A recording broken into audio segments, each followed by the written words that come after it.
वासुदेवाय हराये परमात्मने अनाथ कृष्णाशाय गोविंदाय नमो नमः। नमो पंकजनाभयो नमो पंकजमालिने नमो पंकजनेत्रय नमस्ते पंकजांगराये। আজ আমাদের এখানে আলোচনার বিষয় হচ্ছে কৃষ্ণ কালামৃত শ্রী শ্রী বিলাসু বিল্লামঙ্গল ঠাকুর বললেন, বিচিত্র পত্র অঙ্কুর শালিবালা স্থানান্তরং জামবনন্তরং বাহ অপশ্য বৃন্দাবন পাদলস মুপাস্যমানং ন বিলাকুয়াম।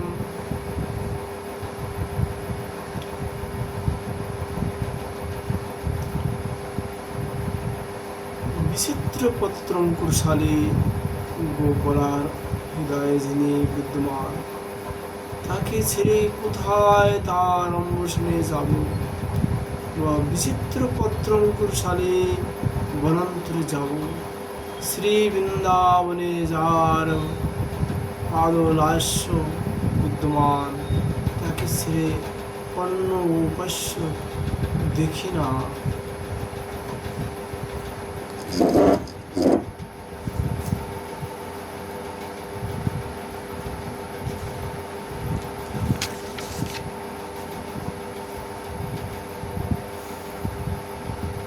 তারপরে বিল্লামঙ্গল ঠাকুর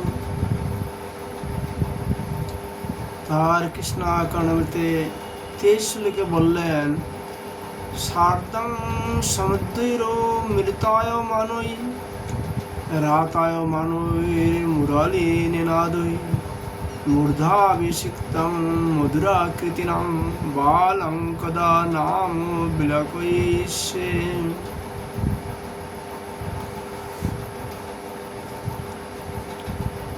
যার মুরলী নীলাদ অমৃত বর্ষণ করে ও যা অতি সমৃদ্ধ রাগ তানাদি দ্বারা শান্ত প্রসারণশীল, সেই মধুরাকৃতি গণের শিরোমণি কিশোরকে আমি কখনো অবলোকন করব?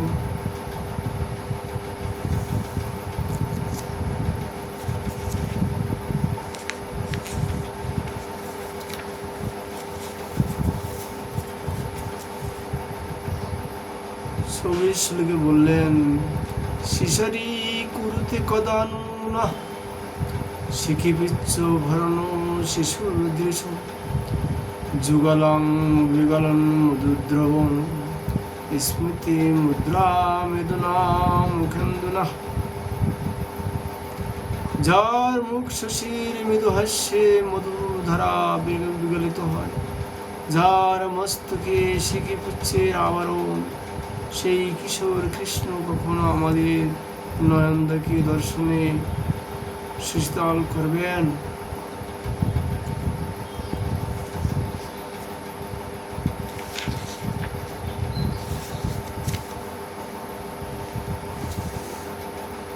শ্লোকে বললেন, কারান্ন করবুর কটাক্ষ নিরাক্ষণেন তারান্ন সমালিত শৈশব বৈভাবেন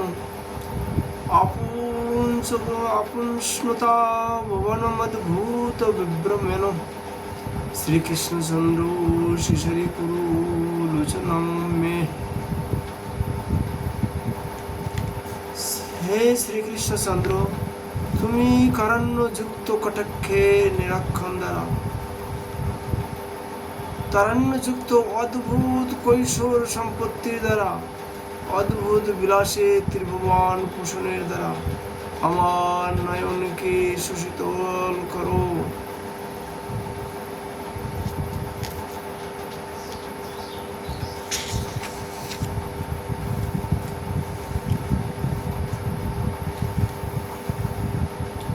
ছাব্বিশ শ্লোকে বললেন, কদা বা কালিন্দী কুবলয় দল শ্যাম তরলা कटक्षा लक्षन्ते किमपि करुणा विचिनिशिता कदा वा कन्दर्पो प्रतिभटो जटाचन्द्रो शिशिरा कमप्यन्तोषां ददाति मुरलिकिरीनिनुदा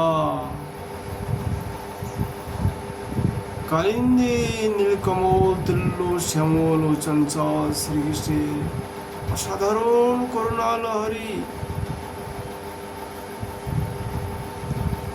খচিত কটাক্ষ নিচায় কবে দেখতে পাবো আর কবে বা কন্দার্পের বৈরী মহাদেবে জটায় স্থিত জাহ্নবী জল সংস্পর্শে অতি সুশীতল চন্দ্রের ন্যায় মুরলীর কেলিনীনাদ আমার চিত্তে অনবর্ষণীয় সন্তোষ বিধান করবে।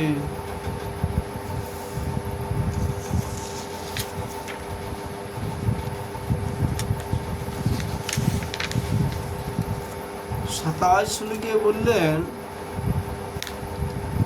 অধরমালকিত মাদ্র জল্পিতাং গতং বা গম্ভীর বিলাস মন্থরম অমন্দমালিঙ্গিত মাকুলোন্মদো স্মিতং সতে নাথ বদন্তি গোপিকা। হে নাথ, তোমার অধীর অবলোকন, সরোর জল্পনা, গম্ভীর বিলাস, মন্থর গতি, গাঢ় আলিঙ্গন এবং আকুল উন্মাদ মৃদুহাস্য কেবল গোপীগণ গান করেন বা জানেন।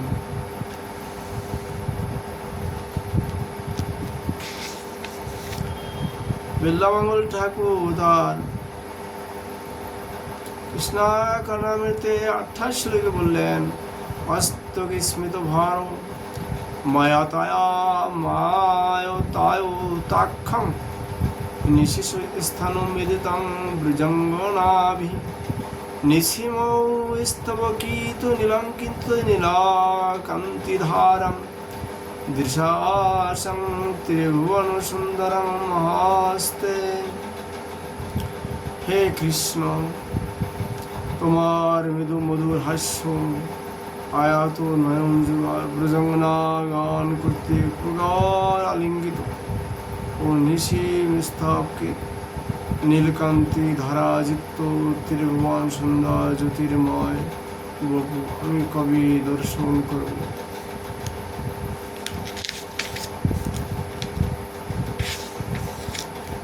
শ্লোকে বললেন ময়ি প্রসাদাং মধুরৈ কটাক্ষৈ বংশীনাদ্যানুচরৈ বিদেয়ী ত্বয়ি প্রসন্ন কিমাপরৈন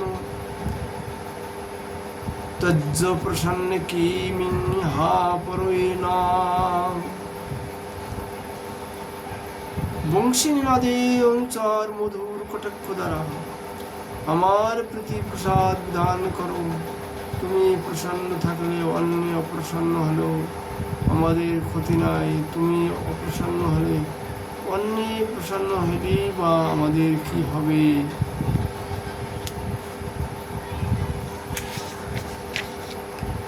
তিরিশ শ্লোকে বললেন নিবর্ধমর্দঞ্জলিরে শোভাজাসি নিরন্দদন্নতি মুক্তকণ্ঠম দয়াম্ভুতি দেব ভূত কটাক্ষ দাক্ষণ্য লেশনু সক্রে নিশিঞ্চু। হে দেব, হে দয়ার সাগর, আমি মস্তকে অঞ্জলিবদ্ধ বন্ধন প্রভু নিরতিশয় ধন্য সহকারে মুক্তকণ্ঠে এই প্রার্থনা করছি যে আপনি একবারও কারান্য কটাক্ষ লেশে আমায় অভিশংসিত করুন।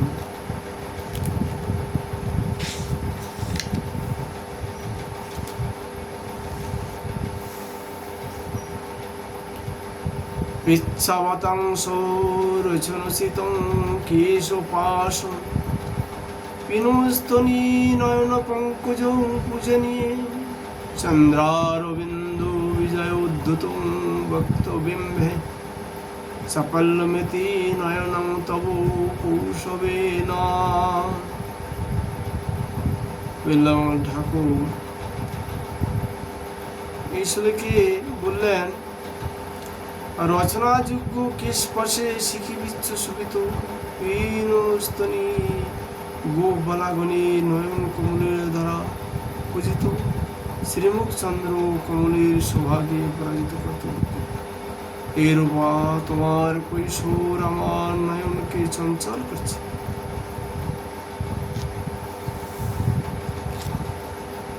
কৃষ্ণ কানামৃতের কথা আজ আমরা এখানেই বিশ্রাম করছি। রাধা মাধবের কৃপালে আবার আমরা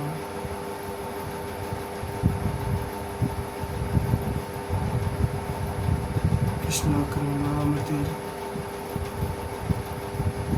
ভগবানের যে স্থান স্থিতি তা